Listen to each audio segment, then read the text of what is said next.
Olá pessoal, seja bem-vindo a mais uma aula de Matemática 2, Geometria. Na aula de hoje a gente vai ver algumas aplicações do Teorema de Pitágoras. Aí, como você pode ver na sua tela, nós vamos utilizar o Teorema de Pitágoras para calcular o comprimento de alguns elementos dessas figuras, tá certo? Então, as duas primeiras aplicações que eu quero mostrar aqui para vocês sem perca de tempo é o cálculo do tamanho da diagonal do quadrado e da altura do triângulo equilátero, tá? Bom, como você sabe, o quadrado tem todos os seus lados iguais e uma diagonal nada mais é do que um segmento que vai ligar dois pontos que não são vizinhos, né? No caso aqui, o ponto D e o ponto B não são vizinhos, então eles são ligados por uma diagonal.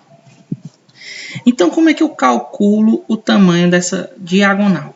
Perceba que quando eu traço aqui a diagonal, tá? Nós vamos formar um triângulo retângulo, tá? Ó, bem aqui esse triângulo tem um ângulo de 90 graus, porque é um quadrado. Sendo assim, aplicando o teorema de Pitágoras para o triângulo retângulo, a gente sabe que essa diagonal aqui é a hipotenusa, então fica d ao quadrado igual a esse lado ao quadrado, que a gente chamou de L, né? Ó. E esse lado que tem a mesma medida, a gente também vai chamar de L. Então, é L ao quadrado.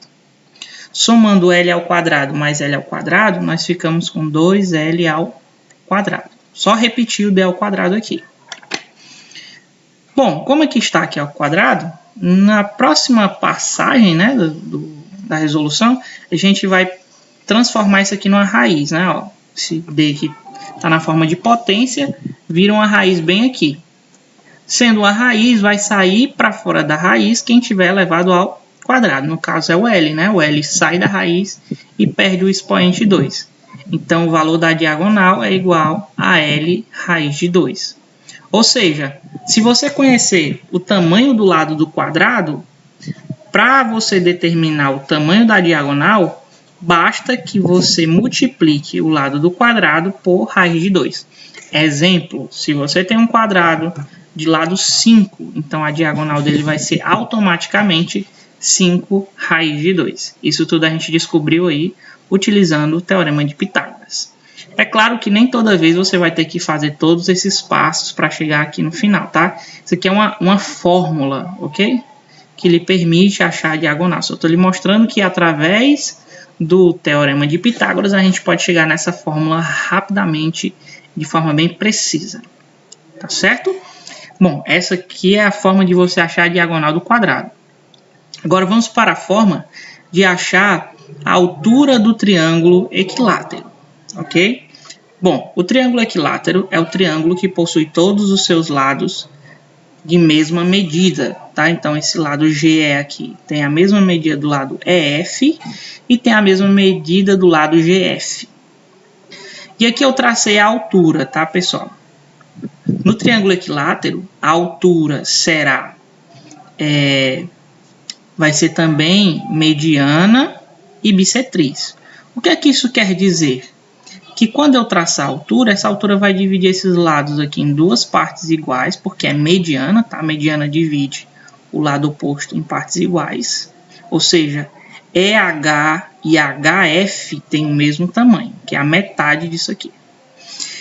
E também vai dividir esse ângulo aqui, ó, em ângulos de mesma medida, né? Esse ângulozinho aqui tem a mesma medida desse, ok? Bom, sabendo disso, eu quero descobrir como é que eu calculo a medida dessa altura aqui, tá certo? Perceba que quando eu traço a altura, nós temos aqui um triângulo retângulo, né? Porque a altura sempre vai formar um ângulo de 90 graus com o lado oposto, certo? Com o lado que ela está tocando aqui, né? Então, aqui tem um ângulo de 90 graus, sendo assim, esse triângulozinho aqui, GHF, é retângulo. E se é retângulo, veja só, vale o Teorema de Pitágoras. Então, a gente vai usar o Teorema de Pitágoras para achar essa medida aí, tá certo? Então, vamos lá. Bom, primeiro que você faz é identificar a hipotenusa. A hipotenusa é sempre o maior lado. E se você olhar para... ou aquele lado que está de frente para o ângulo de 90 graus. Então, Aqui a nossa hipotenusa é GF. E a medida de GF é o comprimento do lado desse triângulo, tá? Que a gente vai chamar de L. Então, a hipotenusa é L ao quadrado. Isso vai ser igual a H ao quadrado, porque a altura é um dos catetos desse triângulo, mais a medida desse pedacinho aqui ao quadrado, pessoal. E aí, como ele está dividindo esse lado aqui em duas partes iguais, então esse pedacinho aqui vai medir L sobre 2, ou a metade de L, né? Já que está dividindo em partes iguais, tá? Isso aqui é a metade de L. Bom, H ao quadrado não altera nada, mas L sobre 2, ó, quando você eleva ao quadrado, L ao quadrado, tá? E 2 ao quadrado é 4, tá certo? Então ficou L ao quadrado sobre 4. E esse termozinho aqui eu vou passar para o outro lado, tá? Para subtrair com L ao quadrado, que eu quero descobrir o H. Então eu tenho que deixar o H sozinho, isolado, tá certo? Então fazendo isso, a gente fica com a seguinte expressão, né? Quando fica L ao quadrado menos L ao quadrado sobre 4. E para a gente poder subtrair, eu tenho que fazer o seguinte, ó. Multiplico 4 vezes L ao quadrado aqui, né? Ó, fica 4L ao quadrado menos L ao quadrado sobre 4. Tá? O H ao quadrado está aqui sozinho, tá? E aí, 4L ao quadrado menos L ao quadrado fica 3L ao quadrado, tá certo? Isso aqui não é difícil não, pessoal. Você imagina que são 4 objetos, né? Vamos pensar em 4 cadeiras. Dessas 4 cadeiras eu tiro uma cadeira, fica 3. Então, só você pensar dessa forma. Então, fica H ao quadrado igual a 3L ao quadrado sobre 4. Esse ao quadrado aqui vai ter que passar na forma de raiz para o outro lado, veja só. Então, fica H igual a raiz quadrada de 3L ao quadrado sobre 4. Vai sair da raiz só quem tiver raiz quadrada, é claro, né? Então, esse L aqui sai, porque ele está elevado ao quadrado. O 4 também sai da raiz, né? Porque a raiz quadrada de 4 é 2. E quem é que fica dentro da raiz? Somente o 3, porque ele não tem raiz quadrada exata, tá certo? Então, a gente vai deixar dessa maneira. Bom, então isso quer dizer que se você conhece a medida do lado do triângulo equilátero, você também conhece a altura. Porque basta você pegar a medida do lado desse triângulo e multiplicar por raiz de 3 sobre 2. Exemplo, né? Vou dar um exemplozinho aqui. Se o triângulo equilátero, tá certo? Isso aqui só funciona para o triângulo equilátero. Se o triângulo equilátero, pessoal, ele tiver medida 5, por exemplo, tal. Se ele tiver medida 5, por exemplo, o que é que acontece? Então, a altura dele vai ser 5 raiz de 3 sobre 2. Certinho? Beleza. Então, essa aqui foi a aplicação do Teorema de Pitágoras para descobrir a altura do triângulo equilátero. Novamente, eu vou lembrar você que toda vida não é necessário fazer todas essas fórmulas, tá? Esse aqui só estou mostrando para você como é que se chega nessa formulazinha aqui, que vai lhe permitir calcular todas as vezes a altura de um triângulo equilátero, desde que você conheça a medida do lado dele. Ok, pessoal? Então vamos adiante, vamos para a nossa próxima aplicação. Essas duas últimas aplicações que eu vou mostrar para você, da Teorema de Pitágoras, são um pouco diferentes dessas duas que eu já tenho mostrado para vocês. Mas vamos lá que elas são igualmente interessantes, tá? Então, continuando, vamos descer aqui a tela, né? Subir aqui a tela. Eita, né? Você deve ter se assustado agora em ver isso, mas vai fazer sentido já já, tá? Então, pessoal, aqui nós vamos ver uma aplicação do Teorema de Pitágoras bem legal, chamada as lúnulas de Hipócrates, tá certo? Então, olha só. Você deve estar observando aqui dentro, né? Demarcado por essa linha azul, um triângulo, tá?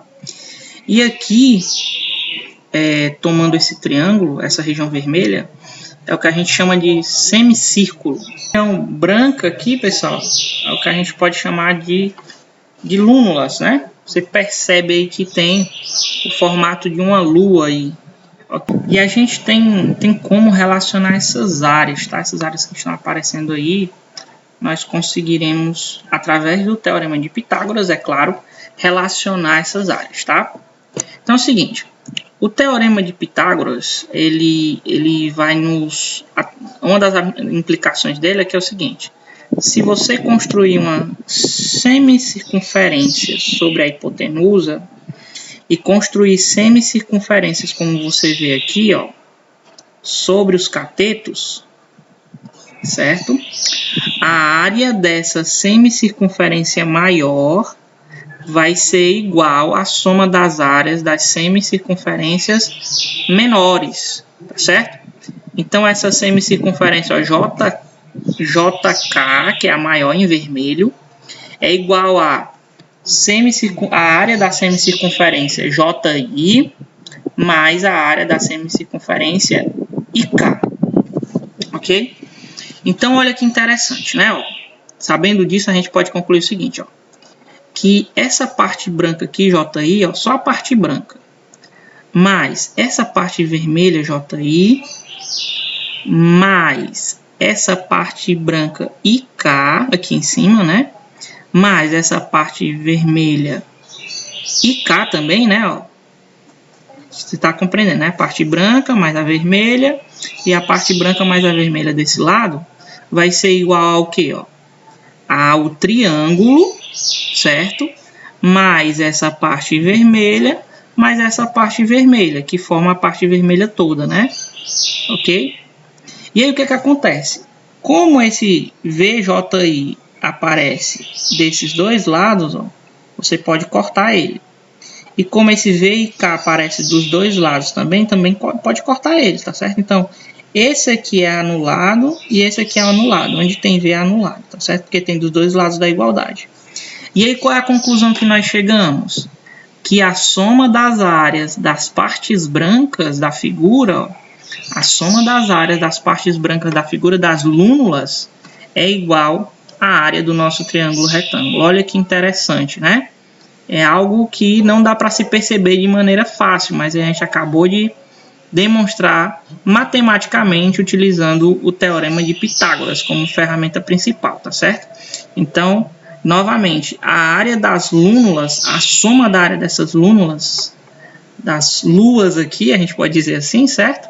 É igual à área do nosso triângulo retângulo aqui no centro, tá? Que está delimitado por essa partezinha azul.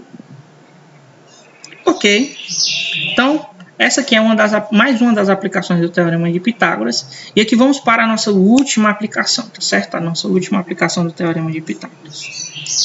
Então, vamos subir a tela. E aqui nós temos a nossa última aplicação. Algo bem simples aqui para a gente fechar de maneira bem fácil. E essa última aplicação diz o seguinte, pessoal. Existe uma regra matemática, né, uma lei matemática, podemos dizer assim, né? E aí a gente chama isso de teorema, uma lei matemática, pode ser demonstrada, inclusive, só que como não é do nosso interesse aqui, a gente não vai fazer isso, tá? Mas diz que todo triângulo tem o que a gente chama de círculo circunscrito, ou seja, sempre vai existir um círculo que passa pelos três vértices dele, tá certo? Sempre existe um círculo que passa pelos três vértices do triângulo. O triângulo fica dentro desse círculo. Bom, sabendo disso, a gente tem a seguinte situação também. Que quando esse triângulo é retângulo, a hipotenusa desse triângulo vai ser igual ao diâmetro, né, da circunferência escrita. Então, sabendo disso também, a gente chega à seguinte conclusão. Que o raio desse círculo vai ser a hipotenusa desse triângulo dividido por 2, tá certo? Então, de novo, o raio do círculo que passa pelos três vértices do triângulo retângulo é igual à hipotenusa desse triângulo dividido por 2. E é isso, pessoal. Nada muito complicado. Só uma constatação aqui que talvez você com um pouquinho de treino, né, consiga ver de maneira fácil. Então, é isso.